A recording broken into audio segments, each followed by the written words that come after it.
संबंधी तस्वीरें आपको दिखाएंगे कुरुक्षेत्र की, जहां मुख्यमंत्री नायब सिंह सैनी संबोधित कर रहे हैं। शोभा को देखकर मुझे बड़ा गर्व अनुभव हो रहा है। यह पर्व सूर्य की उपासना का ये पर्व है। मैं सभी माताओं बहनों को छठ पूजा के अवसर पर हार्दिक बधाई और शुभकामनाएं देता हूं। साथ ही कामना करता हूं कि छठ मैया सदैव आपकी झोली में खुशियों से भरकर रखे। छठ पूजा को सूर्य उपासना का सबसे पवित्र पर्व माना गया है। ऊर्जा और जीवन शक्ति के देवता सूर्य नारायण की पूजा इस पर्व के दौरान मनोकामना पूर्ति, समृद्धि और प्रगति प्रदान करने के लिए की जाती है।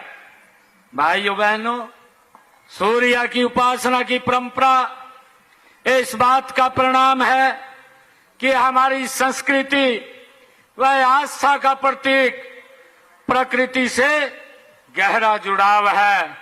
छठ पूजा के जरिए हमारे जीवन में सूर्य के प्रकाश के महत्व को बताया गया है। चढ़ते सूरज की पूजा हर कोई करता है, लेकिन आप सूरज के हर रूप की पूजा करते हैं। इसमें ढलते सूरज की पूजा करना भी अद्भुत है। इससे यह संदेश जाता है कि हमें जीवन के उतार चढ़ाव में सम्मान भाव रखना चाहिए।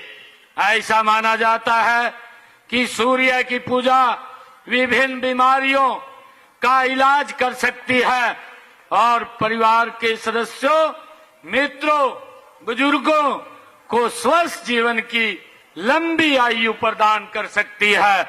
लोक परंपरा के अनुसार भगवान सूर्य नारायण और छठ मैया का संबंध भाई बहन का है।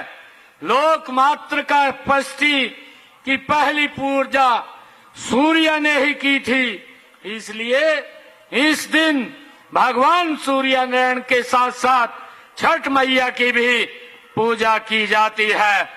छठ का व्रत संतान प्राप्ति और उसकी दीर्घायु के लिए किया जाता है। यह पर्व हर साल 2 बार आता है।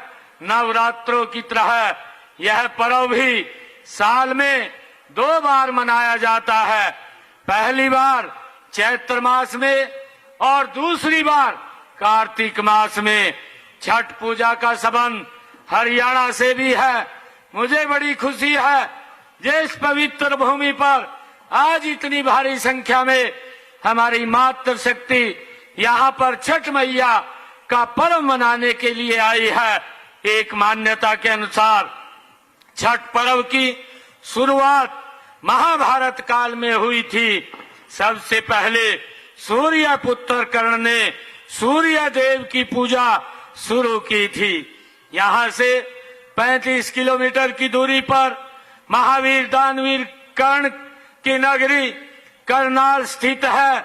वहाँ आज भी सूर्य पूजा विशेष प्रभाव दिखाता है।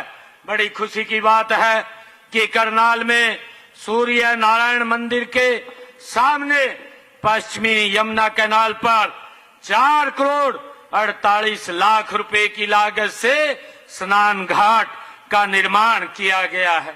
मुझे ये भी खुशी है आप लोगों के बीच में बताते हुए, चाहे पानीपत के कैनाल के वहां पर घाट बनाने की बात हो, यमुनानगर के अंदर घाट बनाने की बात हो, सरकार ने पिछले 10 वर्षों में नए घाट बना करके आप सबको वहां पर अपने इस पर्व को मना सके, इसके लिए एक कार्य नए घाट बना करके किया है।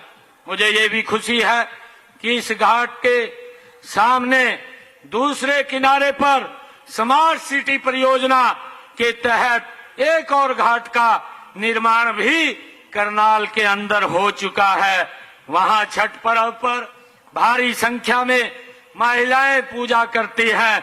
छठ पर्व को एक भारत श्रेष्ठ भारत का उत्तम उदाहरण कहां अगर कहीं देखा जा सकता है तो मूल रूप में पूर्वांचल में मनाया जाने वाला यह पर्व अब विभिन्न प्रदेशों की सीमाएं लांघ करके देश भर में मनाया जाता है। मुझे ये खुशी है कि पूर्वांचल के मेरे मेहनती और कर्मठ भाई बहन आज विभिन्न प्रदेशों में अपनी कड़ी मेहनत से वहां की अर्थव्यवस्था में योगदान कर रहे हैं। आप जहां जहां गए वहां वहां छठ पर्व भी पहुंच गया और सनातन संस्कृति के वहां के पुजारियों ने भी छठ पर्व को श्रद्धा व आस्था के साथ मनाना शुरू कर दिया। इसलिए देश के यशस्वी प्रधानमंत्री आदरणीय नरेंद्र मोदी जी ने छठ पर्व को राष्ट्रीय पर्व की संज्ञा दी है। मुझे बताया गया है कि छठ पूजा हेतु साफ पानी के लिए आपको नहर पर अधिक निर्भर रहना पड़ता है। जहां नहर उपलब्ध नहीं है वहां आप छोटे छोटे अस्थायी तालाब बनाकर उसमें पानी भरकर पूजा करते हैं। हम आपके लिए पानी के स्रोत का प्रबंध करने के लिए हमारी हरियाणा सरकार प्रयासरत है ताकि आप अपने इस पर्व को स्वच्छ पानी में भव्य तरीके से मना सकें। आज इस समारोह में उपस्थित पूर्वांचल सभी बहनों और भाइयों का मैं आभारी हूं कि आपने कठोर मेहनत कर हरियाणा के विकास में अहम योगदान दिया है। आपने अपनी मेहनत और कौशल से उद्योगों की गति को बनाए रखा है तो खेतों में फसलें लहलाने का काम भी किया है। मैं पूर्वांचल परिवारों को महिलाओं का इस बात के लिए कायल हूं कि आप बहुत मेहनती हो और आप हर समय अपने परिवार के लिए कठोर साधना करती हैं। इसी साधना का परिणाम है कि आप छठ पूजा के दिन घंटों पानी में खड़े रहकर भगवान सूर्य नारायण की पूजा करती हैं। मैं आपकी श्रद्धा, सहन शक्ति, धैर्य और साहस को प्रणाम करता हूं। आप वही मातृ शक्ति हैं जिसकी क्षमताओं को पहचानते हुए देश के यशस्वी प्रधानमंत्री नरेंद्र मोदी जी ने लोकसभा और विधानसभा में 33% सीटें महिलाओं के लिए आरक्षित करने का प्रावधान आदरणीय नरेंद्र मोदी जी ने किया है। आज छठ पूजा के पावन अवसर पर मुझे यह कहते हुए गर्व का अनुभव हो रहा है कि आप सबने बेटी बचाओ बेटी पढ़ाओ के संकल्प को पूरी तरह साकार करके दिखाया है।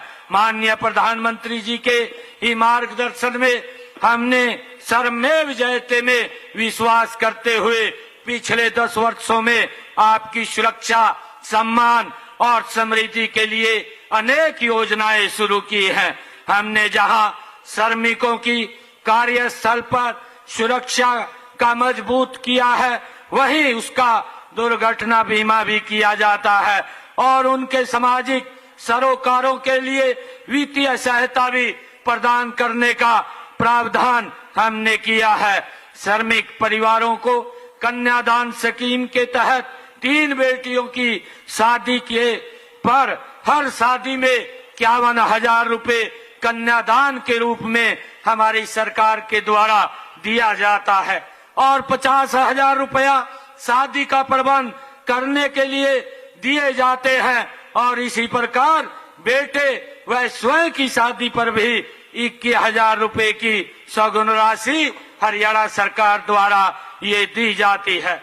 मुझे ये खुशी है बताते हुए कि मुख्यमंत्री महिला निर्माण श्रमिक सम्मान योजना के तहत सभी पंजीकृत श्रमिक बहनों को कपड़ों व उनकी व्यक्तिगत जरूरतों के लिए 5100 रुपया सालाना वित्तीय सहायता ये हरियाणा सरकार द्वारा दी जाती है। भाइयों बहनों, इसके अलावा भी महिला श्रमिकों को सिलाई मशीन खरीदने के लिए 4500 रुपए की वित्तीय सहायता प्रदान की जाती है। महिला श्रमिकों की प्रसूति के उपरांत 36,000 रुपए की वित्तीय सहायता भी हरियाणा सरकार द्वारा दी जाती है। मुझे ये कहते हुए बड़ा गर्व और ये आप लोगों को बताते हुए कि श्रमिकों की कार्यस्थल पर अगर कोई दुर्घटना हो जाती है तो श्रम कल्याण बोर्ड के द्वारा 3 लाख रुपए की आर्थिक सहायता का भी प्रावधान हमारी हरियाणा सरकार द्वारा वो किया जाता है।